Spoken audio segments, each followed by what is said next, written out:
Datos de inflación, ¿qué ha pasado? Necesitamos saber cómo vamos.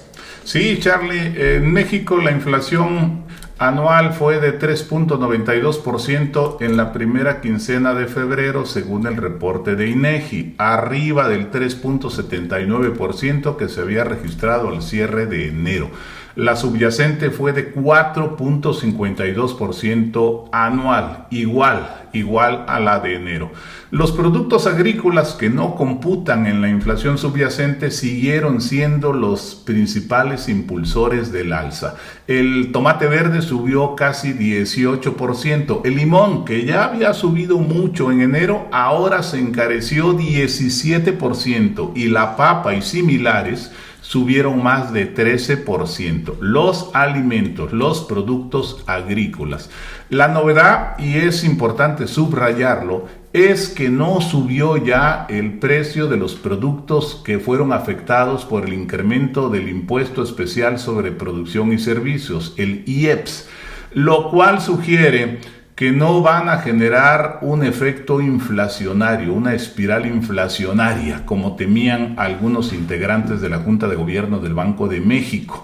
De hecho, las bebidas alcohólicas, el tabaco y los estupefacientes, así le llama el INEGI, así los clasifica, bajaron de precio. Bajaron un 0.23% en relación con la segunda quincena de enero.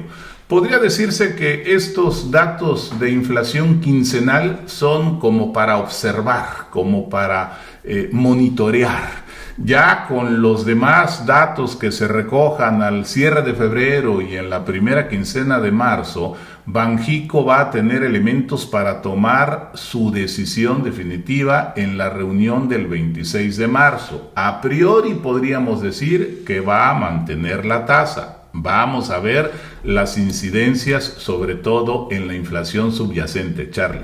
Y siguiendo en México, pues ¿qué nos falta, Arturo? El crecimiento, Charlie. El PIB, sí, Charlie. Quiero referirme, si me permites, a ese dato del PIB correspondiente a todo el año de 2025, la variación del tamaño, de la magnitud de la economía.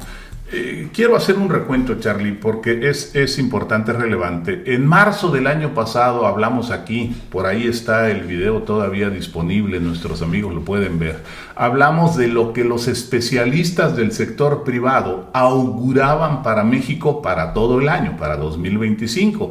Decían los expertos de UBS, un banco suizo asentado en nuestro país, y así otros como Banamex, que el daño a la economía ya estaba hecho, que aun cuando Trump no impusiera aranceles, nuestra economía caería en recesión, es decir, que su magnitud se iba a reducir, que sería menor.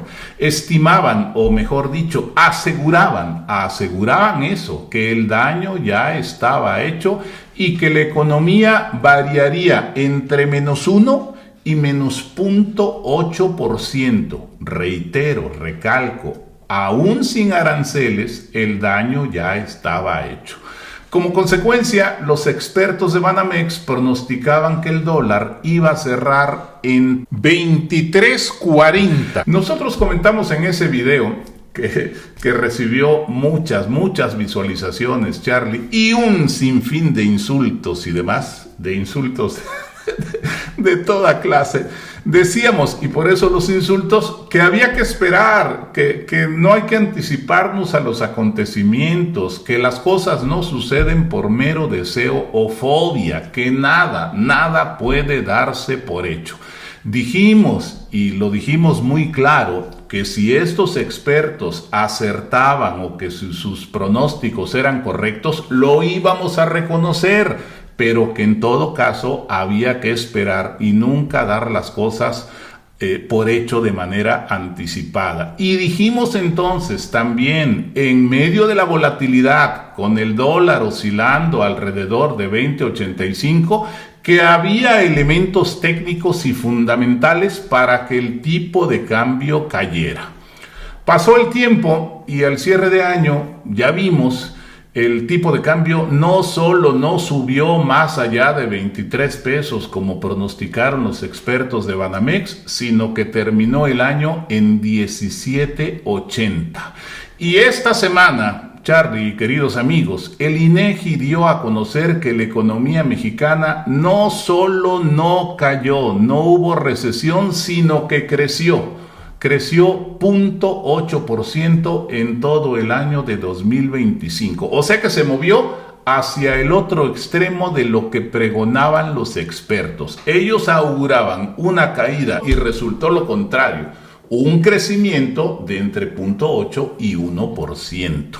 Además, y esto también es muy importante, el crecimiento en el cuarto trimestre fue de 1.8% anual, solo en el cuarto trimestre, el más alto desde el segundo trimestre de 2024, antes de que se hablara de aranceles, tarifas y demás. Y este crecimiento, Charlie, es meritorio porque tenemos una tasa de interés restrictiva a todas luces, lo hemos venido señalando desde hace mucho tiempo, que impide el crecimiento. Por eso la urgencia en otros países como en Estados Unidos, la urgencia y las amenazas de Trump a la Reserva Federal de que baje las tasas porque está inhibiendo el crecimiento, y hablamos de tasas de 3,5%. Aquí tenemos una tasa de interés de lo doble y nadie presiona, nadie dice que eso impide el crecimiento. Pues sí, impide el crecimiento. Por eso señalo que este dato del 0.8 es meritorio, Charlie. No tenemos más que mencionar este dato y ratificar que lo que pensamos, lo que creemos son pronósticos, siempre que podemos estar equivocados, que podemos acertar, y que nuestra capacidad como analistas, como observadores de los mercados, se mide en función de qué tanto acertemos o qué tanto nos alejemos de aquella cifra que estamos pronosticando, y con qué frecuencia, Charlie. Si año tras año estamos fallando y por un margen considerable, pues no somos buenos analistas, ¿no? Se entiende que fallemos, pero no así en sentido contrario. El tipo de cambio a 23.40 y resulta que cae a 17.80, bueno, pues ya, ellos sabrán. De entrada, nosotros lo dijimos, había que esperar. Y sí, los insultos ahí están todavía. Nuestros amigos los pueden repasar, los pueden ver, Charlie. Fueron muchos por decir solamente eso, que había que esperar, Charlie, que había que esperar. ¿Qué te parece? Exacto, ahí está, como bien dices, ahí está el registro cuando nos llovió, pero bueno, el tiempo habló, dijimos, como dices, ni siquiera dijimos una postura, bueno, simplemente dijimos, oigan, esperen un poco. Entonces, en resumen, Arthur, 2.25 sería 2.2 Estados Unidos y 0.8 México, y el pronóstico para 2026 del Fondo Monetario Internacional para Estados Unidos es de 2.4 y para México de 1.5%. Pues ahí está, amigos, para todos pueden regresarse, como dices, lo bueno es que ahí queda registrado. Ahí queda la memoria, sí. Pues bueno, pues ya para finalizar, Arthur, el acostumbrado Extron. Sí, Charlie, pues el tipo de cambio tocó en la semana 17.09 con pequeños saltos hacia 17.22 y cumple ya un mes, en la media de 17.18 y continúa en una fase de acumulación, probando el piso psicológico de 17 y por otro lado tanteando un posible rebote hacia 17.50.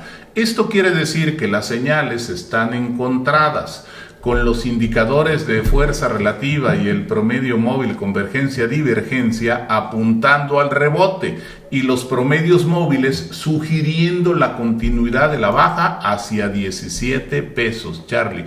Es que el peso mexicano ha ido francamente veloz. En lo que va del año hasta el cierre de ayer, había ganado poco más de 4% al dólar, 4% al dólar, y hasta hace una semana la ganancia del peso era incluso de 5%. En contraste, el dólar se recupera contra las principales monedas del mundo. Solo en febrero el dólar ganó 1% contra las 6 principales divisas, según la medición que nos da el índice denominado DXY. En este mes que ha pasado, mientras ganaba frente a aquellas divisas, perdía 1% contra el peso mexicano. Como quiera que sea, tenemos que esperar para esclarecer el rumbo, Charlie.